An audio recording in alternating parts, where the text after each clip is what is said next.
And what I'm suggesting is, let's say Julius Caesar, these ancient leaders who have multiple real-time written attestations of their existence while they were still alive. No, they weren't. Who wrote about Julius Caesar during his time? And Jesus proves that claim to be that prophet in Isaiah by saying it. Then there is attestation about Jesus Christ even before Jesus was born.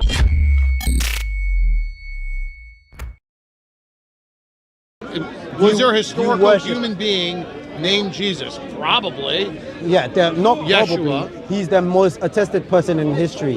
If we know any facts about history, we know him as a fact. If we know any facts about history. Okay. He's the best fact of history. He's the best fact of history. Yeah, so we know less about Alexander the Great, Plato, and all of these other philosophers that you say they existed.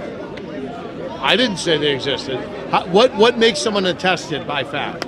There are accounts of them in antiquity. You see how we measure antiquity different from how we measure science and so somebody said something about them from a long time. I mean, not just somebody, multiple somebodies. Okay, so name someone who said something about Jesus Christ. About Yeshua, Yeshua al-Mashiach. You said the historical. Yeah. But that was the point. We talked about the historical person. Yeah. So that's very different than necessarily Jesus Christ, who wouldn't have been called that. What do you mean? Are you going? Well, dude, maybe you going name fallacy as well, like because of the name? No, I'm just saying he wouldn't have been called by a Greek name. He was a Greek. Let's go with the Aramaic name. He wasn't Greek. He was not Greek. He was Jewish. Huh? He wasn't Greek. He was Jewish. Right. So he wouldn't have been called by a Greek name. Oh, I don't know where you're getting at here. Now you just gave him a Greek name. Okay. Are you going to let me speak? Sure, as long as we talk about the historical. I am. You see Yeshua. How the beginning of your sentence should not be halfway through mine. So if I'm answering your question, let me answer, please. If you're going by name fallacy, the name Jesus Christ, we get it from the Greek because of the transliteration. It still means Yeshua. If you want to go to Yeshua in Aramaic, if you want to go a little bit further, in Hebrew, it's Yehoshua. Yeah. So even before the name got to him, it got transliterated. So even in the Greek or in the Latin, in Yoruba, we call him Jesu. It doesn't change the person. The person is still an historical person. But if you want me to talk about the historical account of him, I'm not, other than the primary historical account of Matthew, Mark, Luke, and John that we have, or the writings of the New Testament that we have, let me land. We also have Tacitus. We have the writings of the Romans saying that he died under Pontius Pilate. We have Josephus, and we have the Talmud that attest to Jesus Christ having followers upon this time. So this is, the thing is, critics have zero reason to collaborate within your conspiracies. The Jews were not following Josephus, and the writers of the Talmud were not followers of Jesus, but yet even if they insult him, they attested that he existed in reality. So this is evidence that proves that Jesus is a real man in antiquity. Do you have anything against that? I'd like to start with some of the things you said, if that's okay. But also, if you're Yoruban? Yoruba, yeah. Yoruba. Baba Mane Yoruba.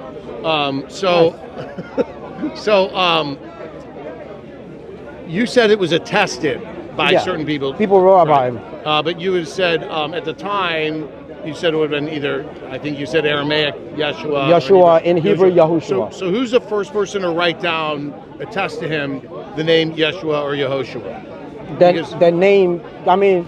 It's certainly not Matthew. Matthew wrote in Hebrew and in Greek. Greek. In Hebrew and Greek. Greek. There are some of Matthew's writings are in Hebrew, right? Available, I'm not sure. But no, as in like when he was writing, someone... Eusebius says that he wrote a gospel in Hebrew first. Thanks. Matthew wrote in Hebrew and in Greek, so if Matthew's writing the account of Jesus in Hebrew, he would use the Hebrew name, not the Greek name. So if I actually agree with that. Here's the problem. So where's your argument? Here's the problem. There is no attested Matthew written in Hebrew or Aramaic. It's not. It doesn't exist. So just by your own argument. What do you mean it doesn't exist? What we have is a Greek. We have lost translation. We have lost text. I have a lot of lost things. Okay, I can tell you, I've lost a $1 He's trying to do the whole name fallacy. It doesn't mean I have $1 billion. No problem with that because Greek was the lingua franca. I'm trying to tell him, but this guy won't. Okay. Well, so far, what we have is a book that says, I believe it says according to Matthew, which is written in Greek, that it was written down by someone, probably not Matthew, but let's say even if Matthew. Who says it's according to? Well, it says at the beginning according to Matthew. No, it just says Matthew's name. It doesn't say by Matthew. That part is... Kata is according to or by. Oh, okay, according to. Yeah, okay. but... sounds familiar. Sounds like I just said that. Okay, that's fine. But it's in Greek. I can concede on that. Yeah. Even if it's in Greek. Was the lingua franca of the area. So all we have attested to now can someone is know that we don't have it attested to in Hebrew what do you and mean? Aramaic. He's trying to say that because it says according to Matthew, we still don't know who wrote it. I don't believe it was written by Matthew, but even How do you were it know written that? by How do you Matthew, know that? it's in Greek. What's wrong with that? It's the lingua franco. I'm Yoruba. If I want to write a text to my Yoruba friends that are living in London, I'll write it in English because English is the lingua franca over here. So if Greek was the lingua franca upon that time, for them to best spread the message, they'll write it in Greek, right? What would it be the point of writing it in Aramaic? I mean, it's how I believe the historical person, as you said, would have been referred to as Yeshua or Yahushua. Yeah, but writing about him in a different language, why does that stop him from being historical? All I'm saying is he has not been attested to even in his own language at the time in which he existed. He was attested at a later time by his own people, right? By his own people. Where it doesn't say written by Matthew. It says the disciples wrote it. We know that he's Greek. We don't know that he wrote it. What we know is that that's fine. We do know that he wrote it because we have the church tradition that know who wrote what. Especially at the time when persecution was high. Even if you read in the text, you will see like there are certain things that Matthew, Mark, Luke, and John indicates so that you can go to this person for eyewitness. Like a number of the gospel says the women went to the tomb. One of the gospel says Mary Magdalene was one of the women, just so that the people around town will know that, hey, we can go to Mary Magdalene for an eyewitness account whilst they're reading the text. But the text is written, and the people know who's writing it. So when the text is being passed around to anyone around, they know that, hey, we just got a letter from Paul, we just got a letter from Matthew, we just got the gospel of this person. They don't have to write their name in it, especially in that time period as well. People write things, they don't really attest it to themselves, they write it in third person. The Gaelic War, I can't remember who wrote it, Google it. The Gaelic War, written by, I can't remember, it's a Roman emperor. He wrote it in third person, didn't say his name in it. The name is written in it, but he wrote it in third person, not necessarily in first person. But yet we know that he's the one who wrote it. Okay, this is writing. The written attestations, let's just say written by Matthew in Greek, were written prior to the letter to the Thessalonians by Paul, the Apostle Paul. I'm not really sure about that, but Paul started writing his letters. The writing of Matthew in Greek was as many helpers as you need. Which you think was attested, written first? A letter to the Thessalonians, the epistle by the Apostle Paul, or the Greek version of according to Matthew? Thessalonians. So that was written down. So do you agree with them or not? Because I don't want to. I said I don't know. I agree.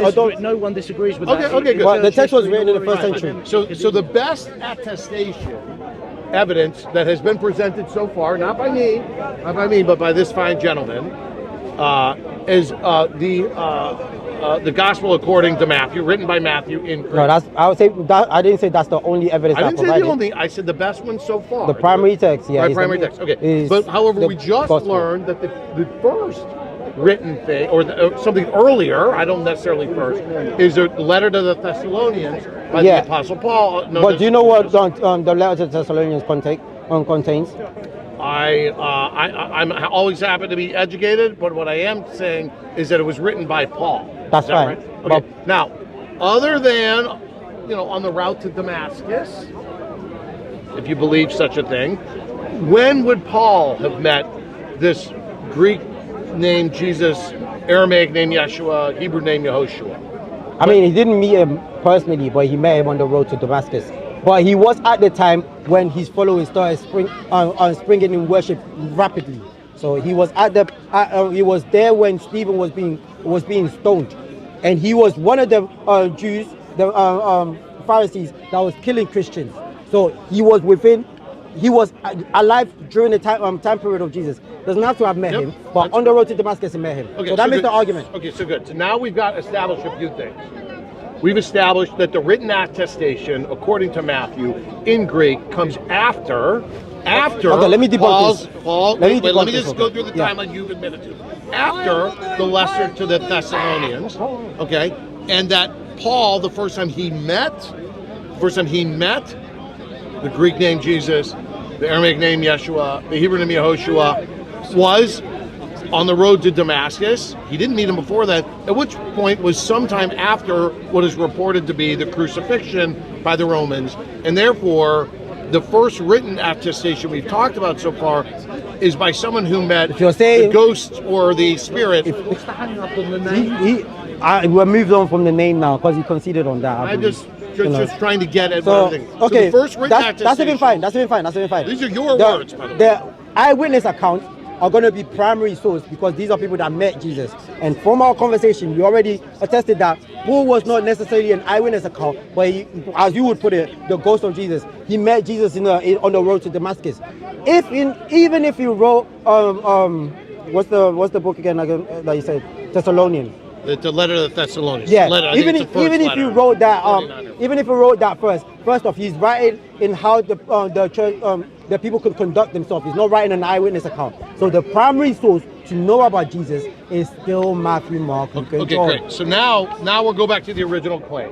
The original claim, which I've here and I believe I will now have fully debunked, is that the Greek name of Jesus, the Aramaic name of Yeshua, the Hebrew name of Yehoshua, is the most attested to person in history. And yet, the very first written account of him so far that we've discussed, the first written account, which you've agreed to so far, is Thessalonians by someone who never met him until after he died. That's still within the Well, Christian I can faith. assure you there are other people in history what? who were real-time attesting to their existence while they were still alive. Like him. I'm talking that's within the church. I'm not talking about outside. No, I'm still So what? here. If I even haven't walked- I don't get. Wait, I'm still here. I'm happy to pick my mic back apologies. up. I really don't get the argument here. If the first eyewitness account is the Gospels, and then Paul writes a letter before the Gospels, and he gives it to a church, that's fine. Paul could have written the letter, but the first eyewitness account, the primary eyewitness account, is going to be the Gospels. This is still within the church. I don't get where you're misconstruing. Are you just lingering on the first written text about this person? I'm actually just the most attested to in history. So far, has no written accounts during their life. Nothing written during. It doesn't their life. have to be during their life. Well, I would suggest in. You know what Egypt- Plato said?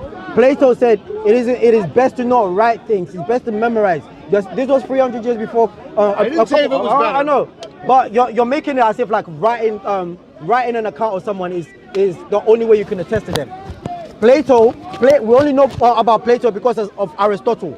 You know, so Aristotle is the one that started writing all of the theses about Plato. Otherwise, we know nothing about Plato. Anything that we know about Julius Caesar, about Alexander the Great, these come 100 years after. But yet we say these people are historical people. Jesus Christ, you've already conceded and said Paul, that was within the lifetime of Jesus Christ, was the first to write about him. Yes, the first attestation, that's fine. But the way to know about the primary source about Jesus is via the eyewitness account, which is Matthew, Mark, Luke, and John, which were also within the time period of Jesus. So this whole manuscript debunking, I don't really see it. So It's still a historical Christian historical account. The single claim that I believe I still have already debunked, but I'll do it again, is that he's the most attested to person in history. Yeah. In ancient history. No, in all of history. And what I'm suggesting is, let's say Julius Caesar, let's say Augustus Caesar, let's say these ancient leaders who have multiple real-time written attestations of their existence while they were still alive. No, they weren't. Well, they built buildings. Who wrote about Julius Caesar during his time?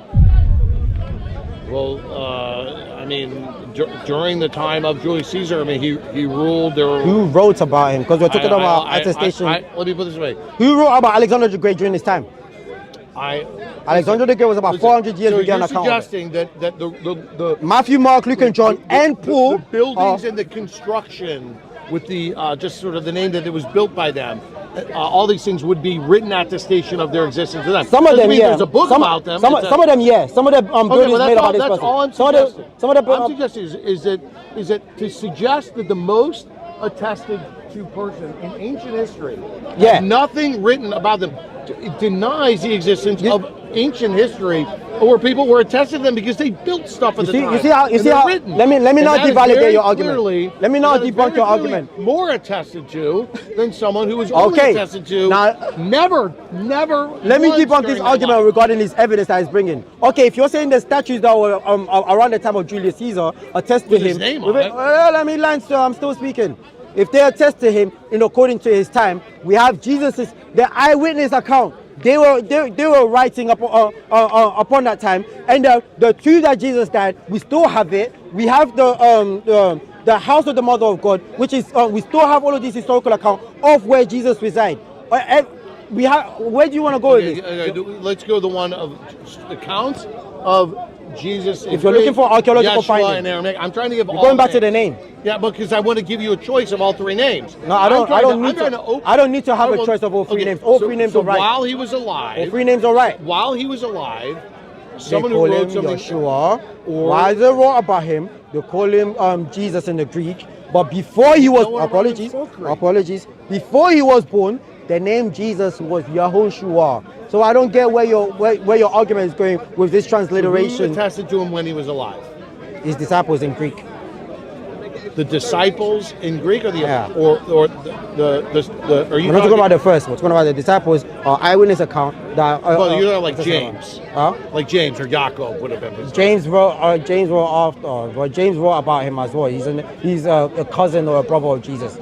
Okay, there are okay, but he didn't. He wrote That's about him one after. person. I'm No, trying no. to say After who wrote doesn't about him matter. while he was alive. It doesn't have to. Who has to write about you I while didn't say you're they had alive? to. I It said doesn't the- have to I be said the while you're most alive. attested to person would have been written about when they were alive because there No, are other people. no, they don't have Now to. we know they that's existed. That's not how history works. It doesn't. Okay, so the only way we know about him, if someone writes about him now, if I'm on on 100 camera years, right now. 100 years, I'm attested to. this is okay, cool, that's fine. He's saying that because someone is not writing about you during the time when you're alive, then you can't exist. Because the disciples didn't write about Jesus Christ during the time he was alive, doesn't mean he doesn't exist. They can write about him after. This is what we call eyewitness account. When you go to court, the court is not going to say, oh, let's bring the incident to happen now. No, they're going to say what happened and what was your eyewitness account. That's how we prove that the incident happened. I don't get where you're going with the argument, sir. What I'm suggesting is an account after the existence. It's not real time. Is not the same quality of attestation of real time when alive. That's the only claim I make. Do you want to talk about real time while he was alive, or even before he was alive? You want to talk about that? No, I don't want to get into before he was alive. Before can make the argument. That's a different kind of That attestation. before can make the That's a argument. different kind of attestation. Yeah, it's prophecy, right? So that's not- that proves a claim, right?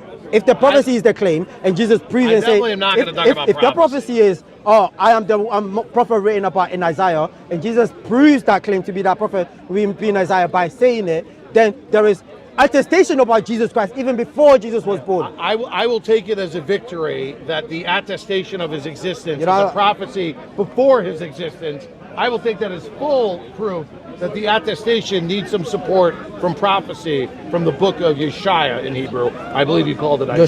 Yeshaya, that's not the name, by the way. But I mean, we can leave I will it there. take It was a nice conversation. I can get a little passionate about it sometimes. I don't get where it was going with this. Historical account doesn't work in the way where how he wants to see it, where it has to be verbatimly when the person existed, or verbatimly in this language that the person lived in. No, I already said I am Nigerian Yoruba. If I'm speaking to my Nigerian Yoruba friends, especially when I'm texting them, I don't have to text them in Yoruba. I can just text them in English because this is the common language of the land, the lingua franco. So in the time of Jesus Christ, he himself would have been speaking Aramaic, primarily Hebrew because he's reading the scriptures, and Greek because he spoke to a number of Greek people. So once the disciples want to now spread the word upon the whole world, it wouldn't make much sense to only write it in Aramaic. That is a language that not much people know about. If you want to appeal to the Gentiles, write in Greek. That was the common language of the land. It will spread a lot more. I don't get where he wants to say where he's going by. Oh, it has to be written around this time. And even so, he brought Paul. Paul attested to Jesus Christ, even though Paul never met Christ physically. Paul attested to Jesus Christ before the Gospels were written. You know why Paul attested to Jesus Christ? Because they had an oral tradition about Jesus Christ. So anything Paul is getting is still coming from the disciples who are primary eyewitness account. Right. Subhanahu Yeshua El Abdul Alamin.